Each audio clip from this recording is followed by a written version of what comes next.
Bonjour, bienvenue dans J'aime la tech, l'émission qui s'intéresse aux technologies en entreprise et pour les entreprises. Et on va parler d'applications mobiles. Elles sont toujours aussi présentes dans nos vies et notamment dans nos vies professionnelles. On en parle avec un spécialiste, Bruno Doucinde. Bonjour. Bonjour. Vous êtes président et fondateur de Synertic, qui est une société de développement d'applications mobiles avec des particularités. On va voir ça dans un instant. Juste avant, le marché de l'appli mobile, en fait, se porte toujours aussi bien, on a l'impression, depuis de longues années. Tout à fait. En fait, on bénéficie de ce support qui est génial, puisqu'en fait, on l'utilise et on l'a en permanence sur nous. Donc, à tout moment, à tout endroit, on a la possibilité d'accéder à ces applications mobiles, pour récupérer de l'info, pour en fournir. Donc, effectivement, c'est quelque chose qui va toucher tous les secteurs d'activité et qui est un besoin qui est de plus en plus important. Ouais. Ouais. Alors, il y a le côté utilisateur, vous et moi, etc. Et puis, il y a le côté entreprise. Et l'appli, aujourd'hui, c'est devenu un outil à part entière pour les entreprises, en fait. Clairement, on parle souvent de transformation digitale, numérique. Donc, c'est un des maillons de cette transformation.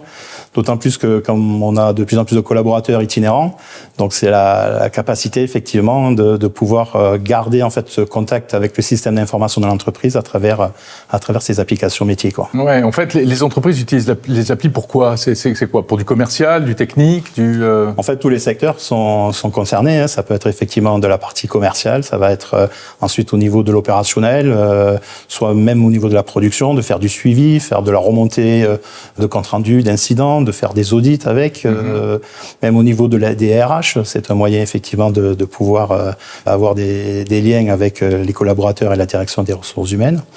Et puis, le service après-vente avec les utilisateurs. Donc, effectivement, tous les services, on va dire, sont concernés par ce type d'application. Et c'est mieux que les simples connexions sur des sites, sur des sites web, etc. On va dire tout dépend le cas d'usage. Lorsque j'ai besoin d'être à un moment où je suis un peu plus paisible, où j'ai besoin d'un écran, d'une surface en fait de travail plus important, donc je vais être plutôt derrière mon ordinateur.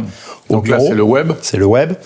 Par contre, voilà, je suis à n'importe quel endroit de l'usine, de l'entreprise. J'ai besoin effectivement d'obtenir une info ou de fournir une information. J'ai ça dans la poche, je l'utilise tout de suite. Alors vous, Synertic, vous développez toutes sortes d'applis pour des tas de marques, des grosses entreprises et puis des plus petites, mais notamment des grandes, Castorama, Enedis, Thales, etc.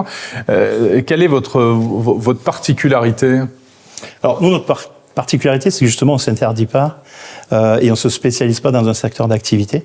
Et puis surtout, on a un large spectre en fait de possibilités. C'est-à-dire que quand un client ou un prospect vient nous voir en nous disant « j'ai besoin d'une application mobile », on sait qu'on va pouvoir lui trouver le bon moyen, la bonne méthodologie pour lui apporter une réponse. Alors pourquoi ? Parce qu'en fait, on est à la fois société de services classique, et donc on va réaliser une application vraiment en fonction de ses besoins qui nous aura bien exprimé à travers un cahier des charges ou un appel d'offres.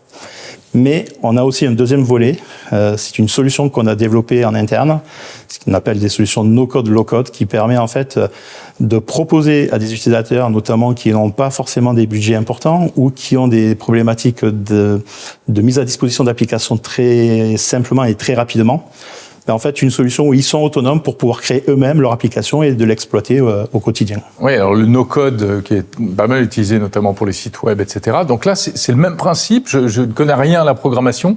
Je peux, via votre plateforme, me fabriquer mon application sur mesure ?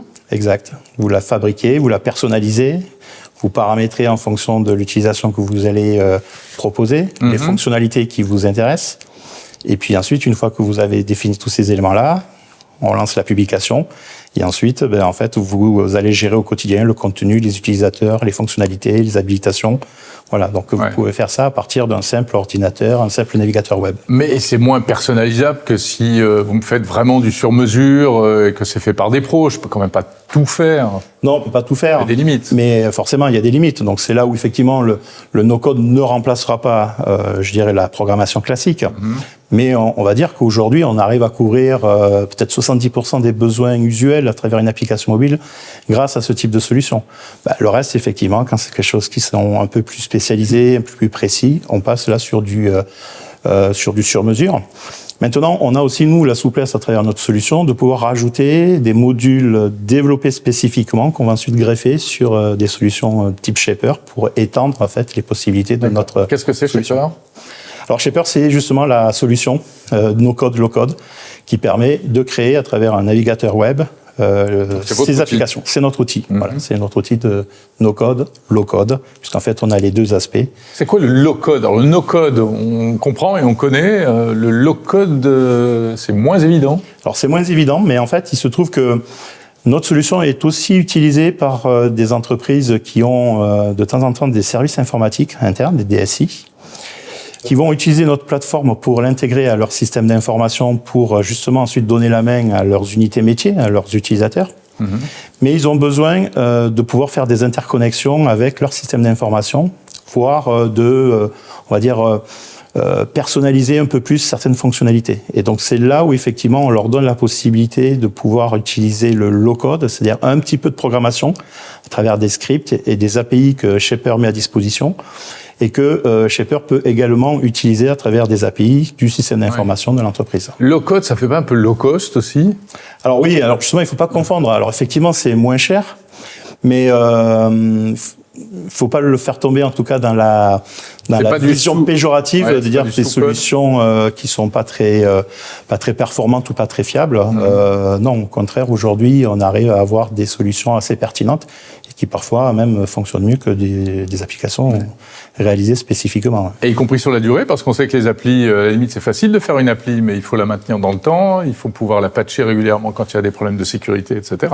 C'est clair, et donc c'est pour ça que Shaper est une solution en mode cloud, donc en mode abonnement, et ce qui fait que dans l'abonnement, au-delà du droit d'usage, il y a également toute la partie maintenance, et le fait qu'on assure la compatibilité avec les systèmes, que ce soit Apple avec iOS ou Android avec Google. Donc ça, c'est, j'imagine, très bénéfique pour votre modèle économique, et effectivement, c'est une dimension super importante.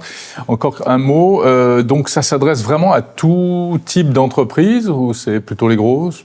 Alors, historiquement, on l'a développé plutôt pour des organisations modestes qui n'avaient pas forcément des budgets, donc on s'est adressé des commerçants.